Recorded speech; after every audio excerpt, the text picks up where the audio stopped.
4장 1절부터 11절까지 말씀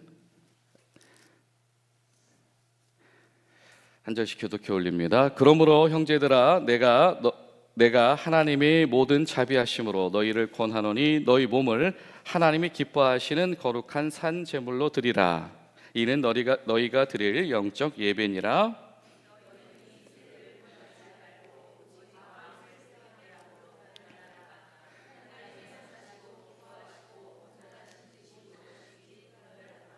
내게 주신 은혜로 말미암아 너희 각 사람에게 말하노니 마땅히 생각할 그 이상의 생각을 품지 말고 오직 하나님께서 각 사람에게 나누어 주신 믿음의 분량대로 지혜롭게 생각하라.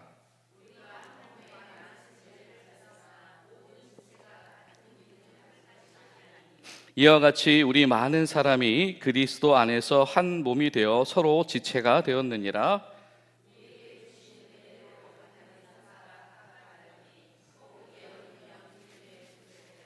혹 섬기는 일이면 섬기는 일로, 혹 가르치는 자면 가르치는 일로,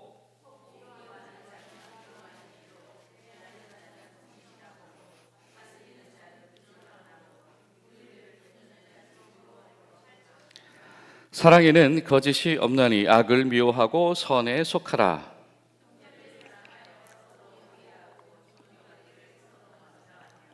부지런하여 게으르지 말고 열심을 품고 주를 섬기라. 아멘. 그러니까 이번 주 하나님께서 우리를 인정하시는 그 길, 초대하신 그 길, 생명으로 연결되어진 그 길, 우리 5번째 시간, 우리 성화의 길이라는 말씀을 우리가 함께 나누기를 소망합니다. 이런 성화라고 하는 이야기를 많이 들어는 보셨죠, 그렇죠? 이 성화라고 하는 말은 교회에서 최초로 라틴어로도 사용되어졌었는데 말 그대로 거룩하게 하다, 거룩하게 되어져 가다라고 하는 뜻입니다. 요한 웨슬리는 특별히 이 성화를 이 완전한 사랑에 이르는 여정이다 이렇게 정의를 했어요. 이 완전한 사랑은 하나님의 사랑인 것이고 예수님께서 보여주신 사랑인 것이죠. 그 예수님의 완전한 사랑까지 이르게 되는 이 성도들의 이 평생에 이르는 과정이 성화다라고 하는 겁니다. 그러니까 우리는 주의 은혜로 주의 공로로 하나님의 자녀가 되는 그 순간부터 우리 생의 마지막 그 순간까지 평생을 성령님의 도우심 아래에서 주님의 완전한 사랑을 이루어 가기 위해서 살아가는 존재들이다라고 하는 것이죠. 그렇기 때문에 동시에 이 성화의 삶은 성령을 쫓아서 사는 삶이기도 합니다. 이 하나님이 원하시는 거룩을 향해서 나아간다라고 하는 것은 내 힘만으로 되는 것이 결코 될 수가 없다라고 하는 것이죠. 노력이라든지 지식만으로 되는 것이 아니고 성령께서 이끄시는 대로 그 성령의 음성을 들으면서 하나님의 기쁨을 향해서 꾸준히 나아가야 한다라고 하는 것이죠. 오늘 말씀을 보면 사도 바울이 이렇게 편지를 시작합니다. 그러므로 형제들아 내가 하나님의 모든 자비하심으로 너희를 권하노니 너희 몸을, 너희 삶을, 너희 인생을 하나님이 기뻐하시는 거룩한 산 제물로 드려라. 이 산 제물, 살아있는 제물이다라고 하는 것이 여러분 무슨 의미겠습니까? 여러분 구약에서의 거룩은 하나님의 속성입니다. 그렇죠? 하나님의 속성이에요. 세상과는 다른 겁니다. 구별되신 하나님, 이것이 하나님의 속성입니다. 그렇기 때문에 하나님에 속한 것들은 다 거룩해야 되는 것이죠. 구별되어야 되는 겁니다. 그래서 하나님의 백성이면 백성, 성막이면 성막, 기물이면 기물, 그리고 하나님께 드려지는 제사와 그 예물들도, 제물들도 하나님의 말씀 가운데서 구별되어진, 완전하게 구별되어진 것이다. 그 중에서 이 희생 제물은 완벽하게 이 구별되어진 것이 최종 상태인 것이죠. 마지막 드려지는 그 순간까지 완벽하게 구별되어진 것이 지켜진 상태로 하나님께 드려진 것이고, 그리고 그것이 제사 때 바쳐지면 되는 것입니다. 여기서 나아가서 여러분, 신약에서 성경이 우리에게 요구하시는 거룩은 좀 더 발전적인 의미를 가집니다. 세상 가운데서 하나님에게 속해서 구별되었을 뿐만 아니라 신약에서 우리에게 요구하시는 거룩이란 무엇이냐면 세상과는 다르신 그 예수님을 닮아가는 겁니다. 예수님의 성품을 닮아가는 것이 성경이 우리에게 요구하시는 거룩이다라고 하는 것인데요. 마찬가지로 오늘 말씀 속에서도 성도는 하나님 앞에 산 제물이다. 이 얘기는 무엇입니까? 이 예물로 바쳐진 그 순간이 최종이 아니다라고 하는 것이에요. 여전히 그 하나님께서는 현재 진행형의 제물을 받으신다. 동시에 하나님은 받으신 이들의 현재 진행형의 거룩을 관리하기를 원하신다라고 하는 겁니다. 오늘 말씀 우리에게 그렇게 이야기를 하고 계시는 것이죠. 그러니까 여러분, 우리가 하나님 앞에서 거룩한 삶으로 살아간다라고 하는 것은 우리가 1차적으로 하나님 앞에 흠이 없는 거룩한 예배자로 서야 되는 겁니다. 여러분, 하나님께 드릴 만한 것, 드릴 만한 사람, 드릴 만한 찬양, 드릴 만한 기도, 드릴 만한 공동체의 헌신, 이것이 하나님 앞에 온전히 바쳐져야 되는 것이죠. 그러나 하나님께서 우리에게 요구하시는 산 제사다라고 하는 것은 그 한 번의 완벽한 이 예배로 종결되어지는 것이 아니라 계속되어지는 것이다라고 하는 겁니다. 한 번의 완벽한 의식이 아니라 전인격적인 삶 전체가 하나님께 드려질 만한 것이 되는 것, 이것이 바로 산 제물이다. 여러분, 저 여러분의 삶 가운데, 또 우리 교우들의 삶 가운데, 특별히 우리 젊은이들 가운데, 우리 군인교회 성도들 가운데에 하루하루가 정말로 하나님께 드려질 만한 것이 되는 역사와 은혜가 있게 되시기를 간절히 소망합니다. 행동이 되었든지 생각이 되었든지 결정이 되었든지, 아니면 하나님께서 개인에게 부여하신 이 시간과 재능, 그 모든 것이 하나님께 드려질 만한 것이 되는 것이 바로 이 산 제물이다라고 하는 것입니다.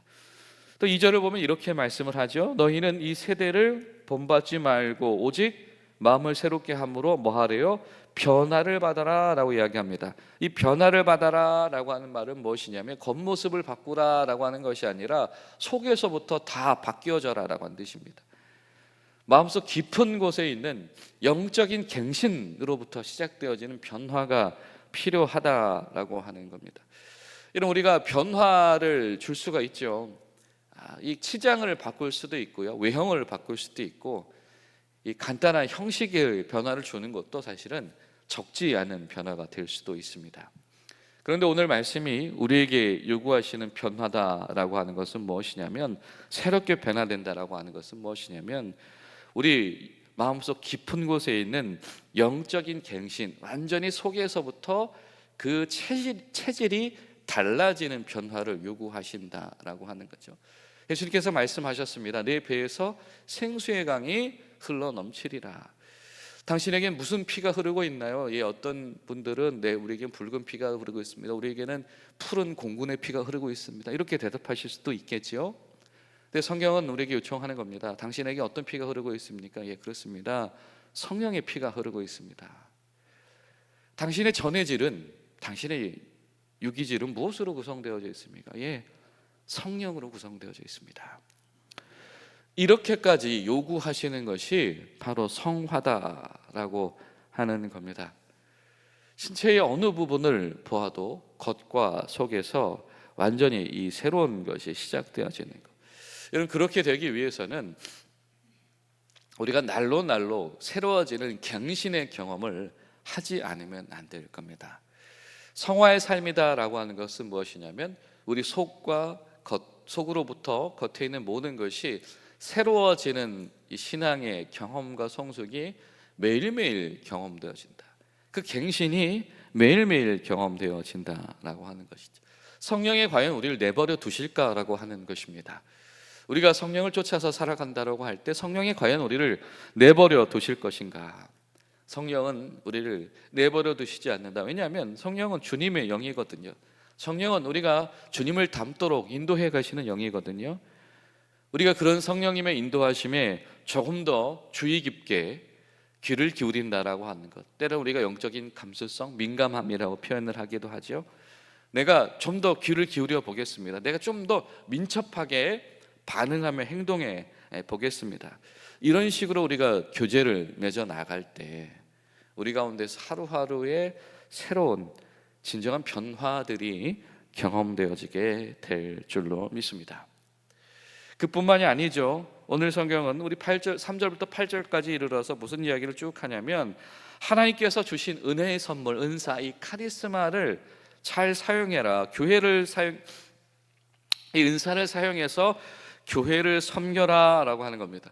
여러분, 하나님께서 원하시는 이 거룩에 이르는 길은 하나님의 완전하신 사랑, 예수님의 완전하신 사랑에 이르는 여정인데, 그런데 이 예수님의 완전하신 사랑에 이르는 여정 중에 중요한 요소는 무엇이냐면, 하나님께서 주신 은사를 사용하고 활용해서 교회, 공동체, 형제, 자매를 섬기는 것이다 라고 하는 겁니다. 여러분, 하나님께서 주신 은사를 활용하셔야 합니다. 하나님께서 우리에게 주신 은사를 교회를 위해서 사용하고, 그 은사가 사용되어져서 때로는 세움이 일어나며, 때로는 섬김이 일어나며, 때로는 일으켜 세움이 일어날 수 있어야 한다라고 하는 것이죠. 나아가서 이 은사라고 하는 것이 어떤 형태로 사용되어지는가? 하나님 앞에서 온전한 연합의 형태로, 하나된 형태로, 나는 이런 은사가 있으니까 난 이거 할래요, 이렇게 그림이 그려지는 것이 아니라, 그 은사와 은사가 모여지는 데에 아주 조화롭게, 평화롭게, 때로는 정말 신체의 각 기관인 것처럼 상호작용을 하면서 사용되어져야 된다.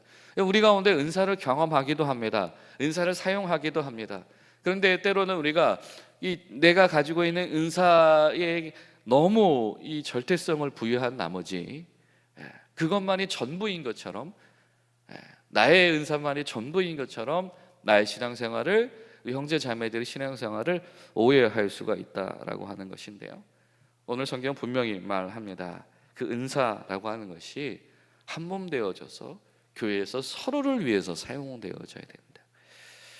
여러분, 성령께서 저와 여러분을 이끄셔서 우리 가운데 하나님께서 주시는 은혜의 선물인 은사가 발견되어지고 발굴되어지고, 또 우리 가운데 사용되어질 수 있게 되시기를 축원합니다. 그리고 그 은사가 적극적으로 사용되어져서 교회를 세우는 일을 위해서 쓰임 받아야 한다. 그래서 이것이 개인뿐만이 아니라 교회의 영적인 건강을 증진시킬 수 있어야 된다. 내가 무슨 일로 섬기나요? 은사로 섬긴다. 이런 고백이 필요하다라고 하는 것입니다. 뿐만이 아니죠. 9절부터는 무슨 이야기를 하냐면 실천을 이야기를 합니다. 성화라고 하는 것은 무엇이냐면 삶 속에서 열매로 실천이 일어나야 한다라고 하는 겁니다. 사랑에는 거짓이 없다. 사랑은 분명히 악은 미워하고 선에게 속하게 되어져 있는데, 그 사랑 가운데에서는 반드시 열매가 드러나게 되어진다라고 하는 것이죠. 여러분, 우리가 예수님의 사랑을 무슨 사랑이라고 이야기를 하죠? 하나님의 사랑을 무슨 사랑이라고 이야기합니까? 이 구절에서 말하는 그 사랑은 그와 똑같은 사랑입니다. 아가페의 사랑을 이야기를 합니다. 하나님께서 우리에게 주신 사랑은 아가페의 사랑인 것이고, 하나님께서 교회에게 요청하는 사랑도 아가페의 사랑이다. 아가페의 사랑은 무엇입니까? 조건과 상관없이 주는 것입니다. 이것이 아가페의 사랑이다라고 하는 거죠. 그래서 사실은 이 하나님의 완전한 사랑에 이르는 것이 성화라고 우리가 정의를 한다면, 이 아가페의 사랑을 품고 실천하는 것이야말로 이 성화의 가장 핵심적인 요소다라고 할 수 있는 겁니다. 개인의 경건이라고 하는 것이 반드시 이렇게 외적인 주는 것으로 열매 맺을 수 있어야 된다. 여러분, 저와 여러분 요즘에 어떤 것을 주면서 살고 계십니까? 어떤 것을 베푸면서 살고 계십니까? 우리가 예수님의 십자가를 본받는다고 말한다면 예수님은 뭐 하셨죠? 아낌없이 다 주셨죠. 심지어 그분의 피와 물도 다 쏟아내셨다라고 하는 겁니다. 우리가 말로는 예수님을 닮는다라고 하면서 주는 것에 인색하다라고 하는 것은 전혀 예수님을 닮지 못한 삶이다 하다라고 하는 것이죠. 그리고 마지막으로 중요한 것은 이 모든 것들이 우리에게 가능해지기 위해서 우리에게 중요한 신앙생활의 리듬이 있습니다. 그것은 다름 아닌 기도입니다. 어떻게 우리 가운데 속사람으로부터의 변화가 시작되어지며, 어떻게 우리 가운데 은사를 발견해서 사용하며, 어떻게 우리 가운데 사랑의 열매를 맺으며, 이 모든 것 가운데에 가장 중요한 것은 성령님의 인도하심이고 그 성령님의 인도하심을 쫓아가는 것이죠. 그러기 위해서는 우리 가운데 이 기도라고 하는 이 은혜의 수단이 반드시 필요하다라고 하는 겁니다. 여러분, 우리가 어떤 기도의 영성을 가지고 있습니까? 여러분, 기도라고 하는 것은 단순한 요청의 사건이 아니지요. 기도라고 하는 것은 우리가 하나님과 연결되어지는 사건입니다. 때는 우리가 하나님께 나아가는 사건이 될 수도 있겠으나, 우리가 그 하나님 앞에 서 있을 때 하나님께서 우리에게 오시는 사건이 될 수도 있습니다. 여러분, 우리가 욥의 이야기를 너무 잘 알고 있지 않습니까? 그 욥이 그 오랜 시간을 하나님 앞에 그 고통 속에 때로는 비명을 지르면서도 매달리면서 하나님 앞에 서 있었을 때 욥의 마지막 고백이 어떻게 변했죠? 그렇습니다. 내가 듣기만 하던 하나님을 이제 보게 되었습니다. 그렇게 하나님 앞에 더 가까이 나아가게 되는 것이 하나님과의 관계를 지속하는 것이다. 여러분, 그렇기 때문에 여러분, 우리에게 기도의 훈련은 반드시 필요합니다. 그렇게 해서 기도의 리듬을 찾아야 되는 것이죠. 예를 들면 이렇게 정해진 시간에 새벽에 기도하는 겁니다. 때로는 정해진 동역자들과 함께 기도하는 겁니다. 때로는 우리 가운데에 하나님께서 부르시는 이 기도의 필요성, 기도의 제목의 필요성을 발굴해내기 위해서 끊임없이 우리 가운데 하나님의 뜻을 구하는, 때로는 말씀 연구가 되었든 사람을 만나는 일이 되었든지 이것이 되어진다. 기도의 리듬이 있는가가 없는가, 그렇잖아요. 여러분, 우리가 노래를 할 때도 리듬이 있는가 없는가가 다르잖아요. 마찬가지다. 성화의 삶이라고 하는 것도 이 기도의 리듬을 가지고 있어서 성령과 박자를 맞추고 있는가 그러지 못한가가 매우 중요하다라고 하는 것이죠. 여러분, 오늘 하루 우리가 또 간절히 기도하실 때 하나님, 우리 가운데 성령님과 발맞춰 나가는 기도의 리듬이 우리 모두 가운데 회복되게 하셔서 하나님이 기뻐하신 성화가 우리 가운데 일어나게 하시옵소서. 특별히 새롭게 신앙생활을 시작하는 우리 초신자들로부터 우리 젊은이들, 우리 군인교회 성도들이 예수님을 믿는 그 순간부터 평생에 이른 그 지경까지 성화의 소망을 포기하지 않도록 도우시옵소서. 그런 마음으로 기도하며 나아가는 귀한 하루 되시기를 예수님의 이름으로 부탁을 드립니다.